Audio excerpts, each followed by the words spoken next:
salve ouvintes e ouvintes do podcast do lado esquerdo do muro. Estamos de volta, episódio especial, eu, Marcos Gorenstein e João Miragaia. Fala aí, João. Fala, Marquinhos, beleza? Tudo tranquilo, na boa. Vou fazer um disclaimer aqui. A gente está gravando imediatamente após o último episódio que vocês ouviram aí, que foi divulgado, que a gente colocou no ar na sexta-feira.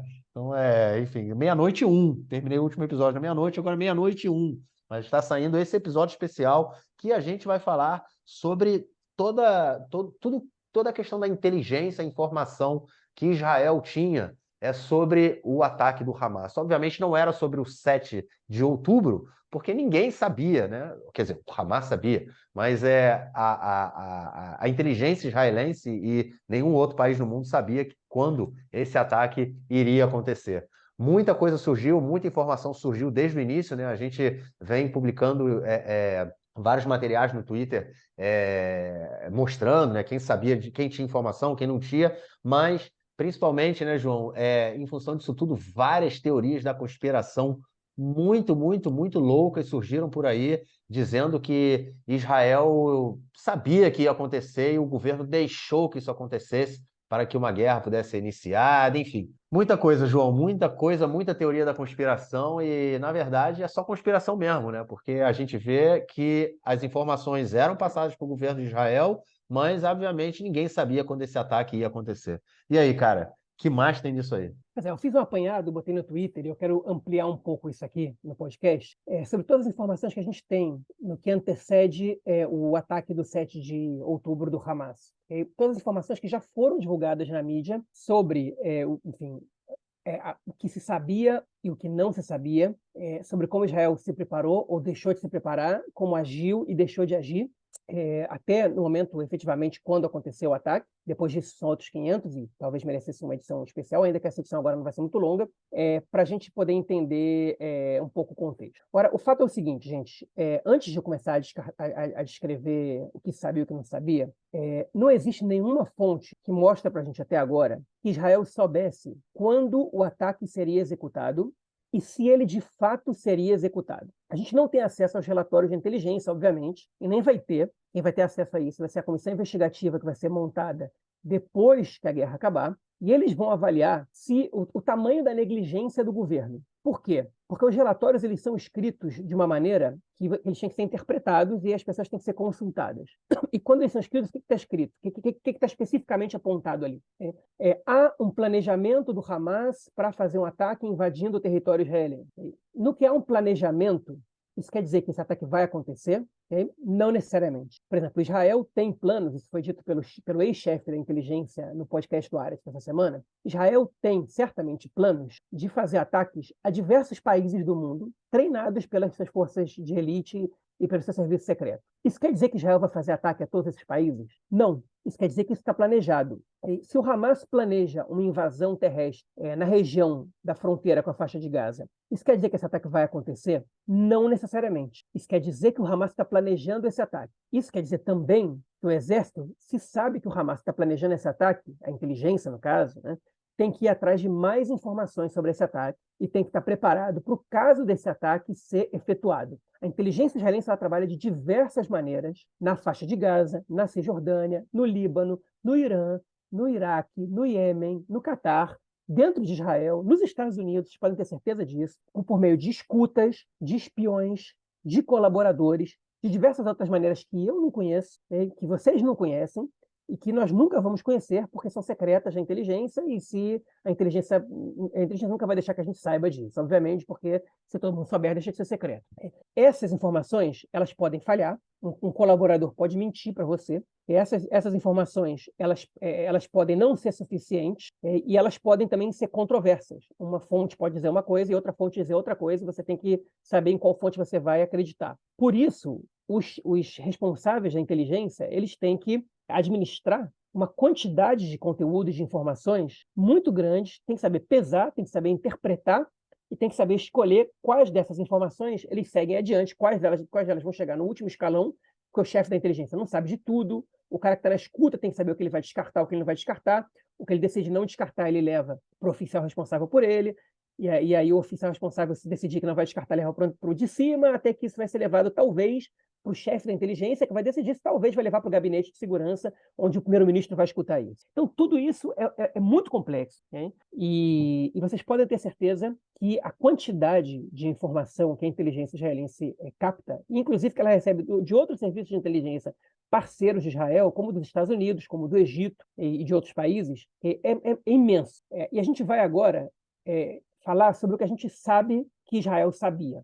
A gente, enfim, não existe absolutamente nenhuma evidência que Israel soubesse que o Hamas ia executar um ataque no dia 7 de outubro. E eu vou dizer para vocês o seguinte agora, que a minha percepção da situação. Na minha percepção, é impossível que Israel soubesse que aquele ataque seria executado e não tenha feito nada, né? Israel poderia não ter alarmado, pode haver interesses políticos de permitir que um ataque daqueles acontecesse, e, enfim, para o Netanyahu poder se defender, ou uma guerra podia ser interessante para o Netanyahu, no momento de baixa popularidade. Uma guerra pode ser interessante para um líder, para um líder como Netanyahu, que está em baixa popularidade, com o país dividido. Certamente uma guerra pode ser interessante, mas certamente uma guerra na qual acontece um massacre da população e que mostra uma falha gigantesca da defesa israelense, não é interessante para ele. Não é interessante porque a popularidade dele despencou. Ele está sendo visto agora como responsável pela maior catástrofe da defesa israelense na história do país, superou a da guerra de Yom Kippur, né? Enfim, e todos os militares que estavam incumbidos também da defesa do país, também estão sendo responsabilizados por isso, e vocês podem ter certeza que todos eles vão renunciar no momento de acabar a guerra, né? Isso não é bom para ninguém. Todos eles prejudicaram suas carreiras políticas e suas carreiras profissionais por causa disso, né? Não só isso, como, por exemplo, tem militares com os filhos combatendo, com sobrinhos, né, combatendo agora na faixa de Gaza. Tem gente com família na região da fronteira com a faixa de Gaza. Não é muito difícil, né? É totalmente impossível que pessoas que soubessem que aquilo era uma possibilidade real de acontecer tenham sido negligentes a ponto de botar as vidas dessas pessoas em risco, porque Israel é um país pequeno, com 9 milhões de pessoas, com um trânsito interno muito grande, a ponto de que não tem nenhum judeu no país que não tenha conhecido alguém que morreu naqueles confrontos, que foi sequestrado no dia 7 de outubro, ou que está servindo de reservista agora na faixa de Gaza. Não existe. Vocês podem perguntar para qualquer israelense, qualquer pessoa que vive aqui há mais de um ano, elas vão conhecer pelo menos um dos três, e a grande maioria do país vai conhecer os três. Gente que morreu, gente que foi sequestrada e gente que está servindo agora de reservista na faixa de Gaza, arriscando sua vida todos os dias, né? Ou de reservista ou como soldado regular. Então, você não tem como... Seria alta traição da pátria, seria queimar as suas 3 próximas gerações, como sendo filhos, netos de um traidor da pátria, sujar o teu sobrenome, ser julgados como traidores da pátria, que foi um dos poucos casos no país, além de crimes de nazismo, né, que chegou a condenar a gente para a pena de morte. Não existe a possibilidade de alguém ter armado uma situação dessa. E se, gente, agora vamos ser razoáveis, se alguém armou isso, okay, isso não ia ser armado de uma maneira que a gente descobrisse que essa pessoa armou. Nós não somos tão espertos assim, okay, para desvendar uma armação dessa, no caso como esse. Agora, isso tem que contar com tanta gente participando dessa armação, com tantos oficiais participando dessa armação, que é impossível que isso tenha acontecido com uma armação política. O Netanyahu não tem como tomar uma decisão dessa, deixando de lado, enfim, sem que vários oficiais tenham colaborado com isso. E os oficiais não são políticos. Israel não é o Brasil, não tem um monte de generais que apoiam o Bolsonaro. Aqui não, aqui os oficiais, eles não são políticos, eles têm interesses pessoais também, as suas próprias famílias, enfim. Eles tem muitos oficiais de esquerda, ao contrário do Brasil, né?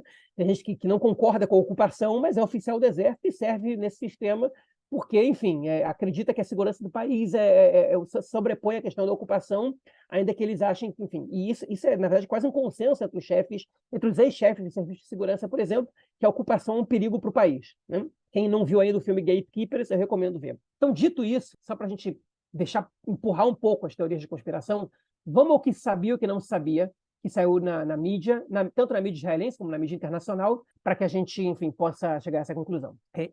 Vamos lá. O Canal 11 de televisão fez uma reportagem em outubro, umas 3 semanas depois da guerra começar, falando sobre, enfim, mostrando, na verdade, que o chefe da inteligência tinha assistido, em maio de 2022, uma apresentação feita por membros da inteligência mostrando detalhadamente os planos do Hamas de invadir Israel, rompendo a cerca em vários lugares, por tentando entrar por meio do mar, pelo ar, sequestrando soldados e atacando a populações na fronteira, inclusive com nomes de alguns dos kibbutzim e de alguns dos membros de alguns dos kibbutzim que ficam logo depois da fronteira. Ou seja, e a reportagem também cita outras informações que continham esse plano, que eles não puderam tornar públicas por conta da censura militar. Ou seja, alguns detalhes desse plano aí, talvez o Hamas não tenha conseguido executar, e eles mantêm isso em segredo para trabalhar contra isso, para que o Hamas não saiba que Israel sabe dessas intenções que não foram colocadas em prática. A inteligência sabia disso desde maio de 2022, um ano e meio antes do golpe, antes do ataque. Okay? O que a inteligência fez? Vamos guardar essa pergunta para daqui a pouquinho. O New York Times publicou há uma semana uma reportagem mostrando que há pelo menos um ano tem documentos que comprovam que o plano era conhecido pelo alto escalão do exército, não só pela inteligência, que preferiu ignorar a ameaça, acreditando que o Hamas não seria capaz de uma operação desse tamanho. Tem e-mails alertando desse plano para invadir Israel, tem reuniões que mostravam isso. Enfim, o New York Times não é obrigado a obedecer à censura militar de Israel. E eles publicaram essa reportagem. Eles não publicaram esses documentos, mas membros do exército israelense deram essa informação para o New York Times e eles divulgaram essa informação. Então, há mais de um ano o exército sabia disso. Isso quer dizer, então, que isso foi negligência da inteligência e do exército puramente? Não.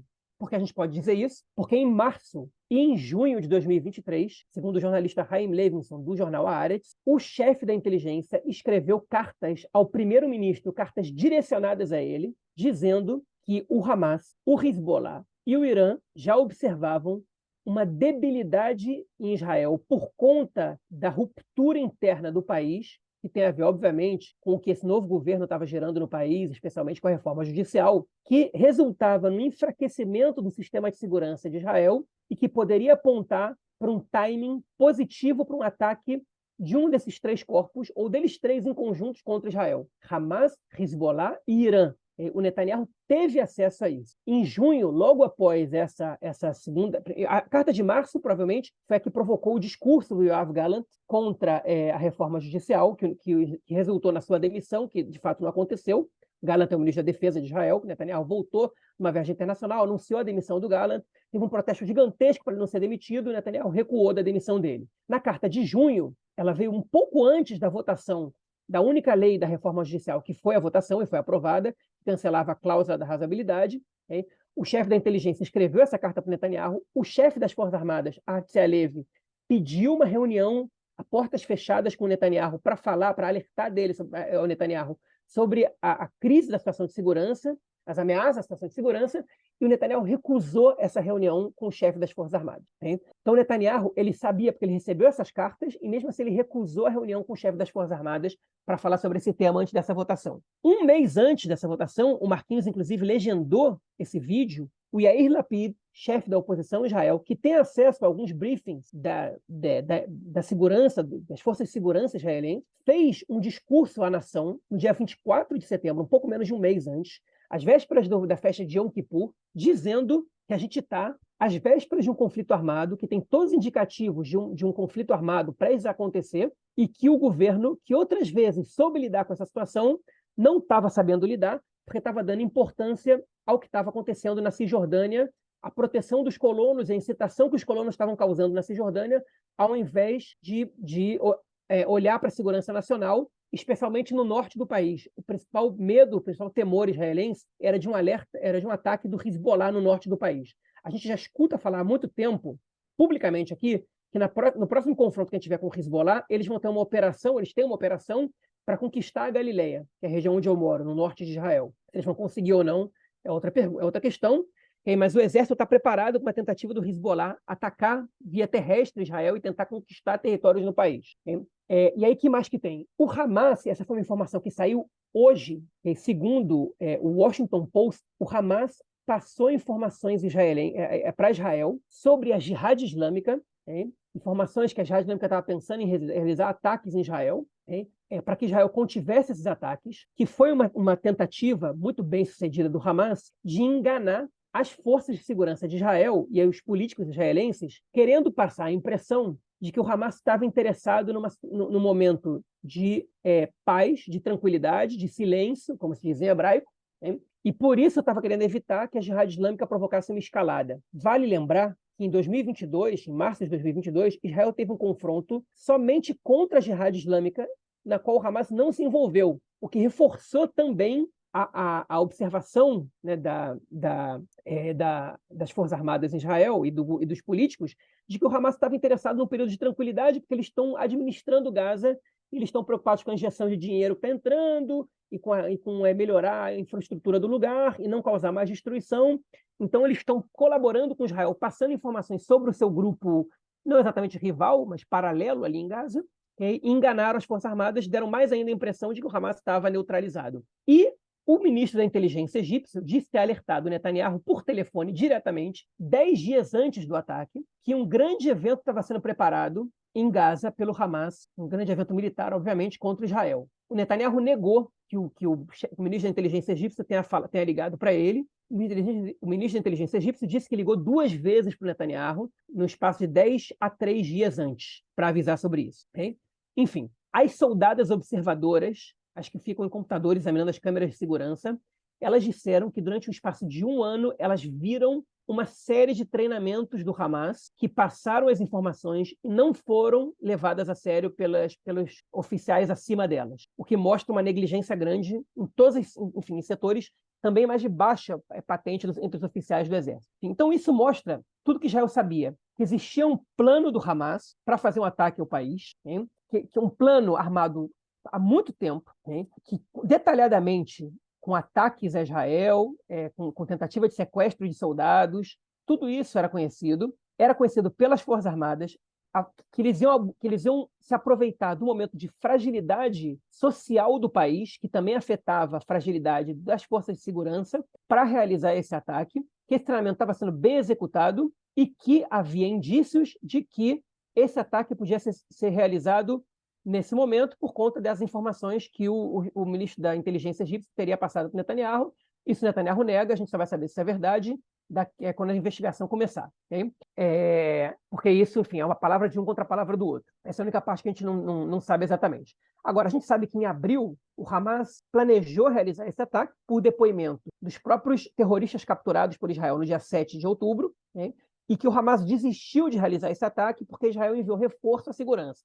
Ou seja, Israel viu a possibilidade desse ataque em abril e enviou reforço à segurança. Em abril, o primeiro-ministro era Netanyahu. Era a mesma situação de agora. Abril é um pouco depois de março, quando o chefe da inteligência enviou a carta para o Netanyahu. Ou seja, se Israel soubesse dessa perspectiva de ataque em outubro, também teria enviado reforço. Se não enviou, é porque não sabia exatamente que isso aconteceria em outubro, ou porque não acreditou que isso aconteceria em outubro. E aí, o que aconteceu no mesmo dia? Porque na véspera, a gente tem informações importantes. Okay? 2 dias antes, o exército israelense enviou 2 unidades de comando, que são unidades de elite da infantaria, para protegerem os colonos na região de Hawara, que é uma aldeia palestina localizada no norte da Cisjordânia, de onde tinham saído terroristas que assassinaram a 2 colonos israelenses e, em resposta, um grupo de colonos realizou um pogrom contra Hawara e os confrontos naquela região estavam sendo intensos desde então.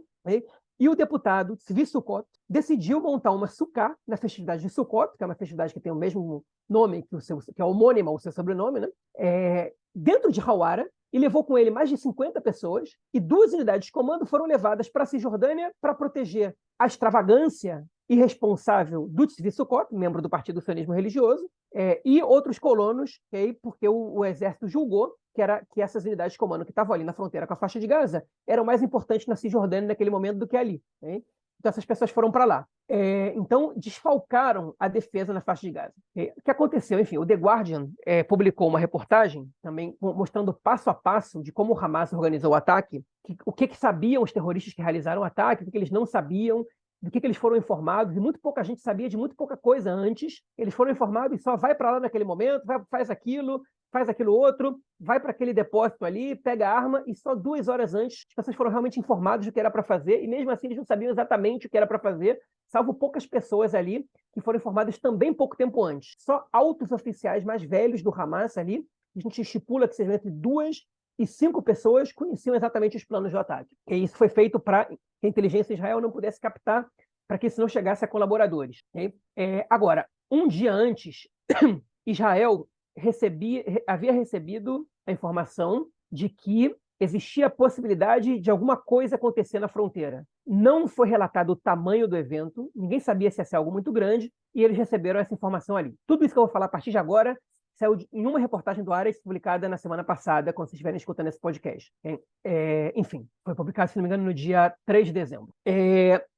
Por exemplo, a festa nova, a rave, onde foram assassinadas 360 pessoas e outros tantos foram levados como sequestrados, ela foi autorizada pelo Comando Sul do Exército 2 dias antes, para que fosse realizada ali no bosque de Reim, que é próximo a um kibbutz na região. Um dia antes foi dado o alerta de situação, enfim, de um pouco de perigo ali. Ninguém avisou aos organizadores da festa sobre esse alerta, mas foi mandado para lá uma unidade de elite, Matkal, para proteger a região. Só que essa unidade de elite não sabia que a festa ia ser realizada ali. Então, os organizadores da festa não sabiam da alerta e os caras do Matkal, que foram mandados para lá, não sabiam da festa. Okay? Os organizadores da festa disseram que se eles soubessem 2 horas antes que havia um alerta na região, eles teriam tempo de evacuar a festa toda e evitar todas aquelas mortes. Ou pelo menos a grande maioria, porque tem gente que pode ser que não quisesse sair dali. E aí ia estar por conta própria. Okay? Mas a grande maioria a gente acredita que saísse dali, né, se soubesse. Enfim, e aí, aí foi uma sequência de ações e inações que são bizarras a partir de então. O que aconteceu? Na própria madrugada de sexta para sábado, 2 vezes o chefe das Forças Armadas, o chefe do Shabak, do Shin Bet, né, do Serviço de Segurança Geral, e o chefe da Aman, que é o Serviço de Inteligência, foram alertados de que havia movimentações atípicas na faixa de Gaza. Uma Tati Spitanita, uma soldada que observa o que acontece ali dentro, ela relatou ter visto um palestino se aproximando dali. Ela chamou unidades da infantaria de Golanim para ir para lá. Eles foram lá, dispersaram o cara e reclamaram que ela está alertando qualquer coisinha. Mas houve mais alertas, principalmente da inteligência, e aí o Serviço de Inteligência Geral, o Shin Bet, disse que era um exercício do Hamas, convenceu o exército de que não era necessário uma ultra alerta, mas a inteligência disse que era melhor não arriscar tanto, e aí o exército enviou da região de Palmahim, próximo a Rishon LeZion, a uns 40 minutos ali da região com a fronteira da faixa de Gaza, uma equipe de drones para estar à disposição para qualquer problema ali. Não enviou mais soldados, não enviou mais forças, não enviou pilotos, enviou só um conjunto de drones. Às 3 horas da manhã, o Shin Bet enviou para a região de Nahaloz, ali próximo, uma equipe anti-sequestro pequena, de 20 soldados mais ou menos, para ficarem ali, com medo de uma ação ali na região. E o exército colocou umas 2 pequenas unidades na mesma região. Enfim, o que mais aconteceu? Às 4 horas da manhã, houve mais alertas e uma outra unidade de elite, de mais umas 20 e poucas pessoas, foi mandada para a região de Nahaloz. Às 5 da manhã, eles chegaram lá, eles iam se aproximar da fronteira e o exército recomendou que eles não entrassem, a inteligência, recomendou que eles que não chegassem próximos à fronteira, com medo de serem recebidos com mísseis antitanque. Então, que não se aproximassem muito dali e que ficassem na região um pouco mais afastados. Então, eles estavam longe da cerca. E se tivessem mais tanques próximos à cerca, talvez eles tivessem conseguido evitar a entrada de muitos palestinos ali e vários rompimentos da cerca. E aí, às 6 da manhã, começa o ataque, como a gente conhece. Às 7h30, todas as forças que estavam ali, que não era muita gente, já tinham colapsado. Quando os organizadores da festa entraram em contato com o exército, eles disseram: a gente não tem como enviar ninguém para ir agora, porque nossas forças estão todas lutando já e estão caindo. Os poucos soldados que se localizavam ali não sabiam da festa, então não puderam proteger as pessoas, foram proteger outros lugares, quando correram que nem barata tonta, já a grande maioria foram mortos ali, a grande maioria foi morta, no caso. Os seguranças da festa, junto com os policiais que estavam ali, tentaram resistir e também foram mortos. Enfim, tudo que aconteceu a partir daí é o que aconteceu depois da festa. A gente já sabe que o primeiro helicóptero chegou na região somente às 11h12 da manhã, mais de quase 5 horas depois que o Hamas chegou na festa, e já tinham matado muita gente, e as forças terrestres só chegaram ali controlando a situação às 3 da tarde. As razões pelas quais o exército demorou tanto para conseguir mandar a gente para lá são muitas, a gente ainda não tem esse detalhado, não existe uma matéria jornalística que tenha mostrado para a gente o porquê dessas falhas ainda até hoje, e talvez demore um pouco para a gente entender isso, então não tenho como dizer. Obviamente que há algumas razões, foi durante uma festividade, a gente sabe que muita gente não atende o telefone, que não tem transporte público, que é muito mais difícil se contactar com as pessoas, que tem muito soldado, que é muito mais difícil você conseguir levar ele até regiões mais remotas. enfim, que as bases, por exemplo, que orientam pilotos, elas ficam localizadas em regiões muito distantes, por exemplo, em Mitzperamon, e aí que fica a 1h30 ao sul de Beersheba, que já é uma cidade que fica a 1h e pouco ao sul de Tel Aviv, então é muito difícil chegar em Mitzperamon. Então, os pilotos do helicóptero que atuaram ali atuaram sem orientação, eles tiveram que ver com os próprios olhos o que estavam fazendo, e por isso, enfim, não conseguiram atuar da melhor maneira possível, muito pelo contrário. Tem muita coisa que a gente não sabe. Okay? A gente tentou passar aqui toda a informação que já circulou pelas mídias israelenses e internacionais de antes do ataque. Okay?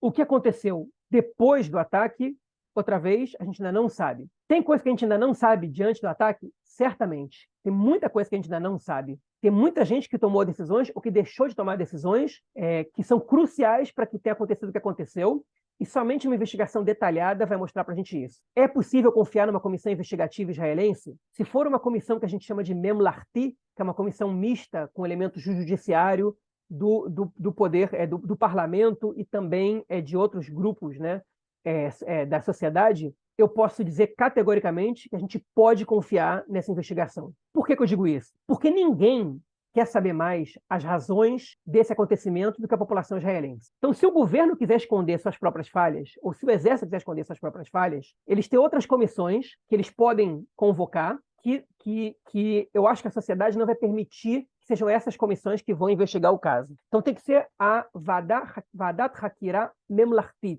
que é a comissão investigadora, que a tradução seria republicana, né? Mas não é exatamente isso, que é uma comissão mista por vários setores que tem o interesse de descobrir o que aconteceu. Ninguém, mais do que os israelenses, querem saber o que aconteceu ali. Querem saber quem responsabilizar pelo que aconteceu e querem botar na cadeia as pessoas que foram responsáveis por isso. Esse foi o maior massacre contra judeus que aconteceu desde o Holocausto.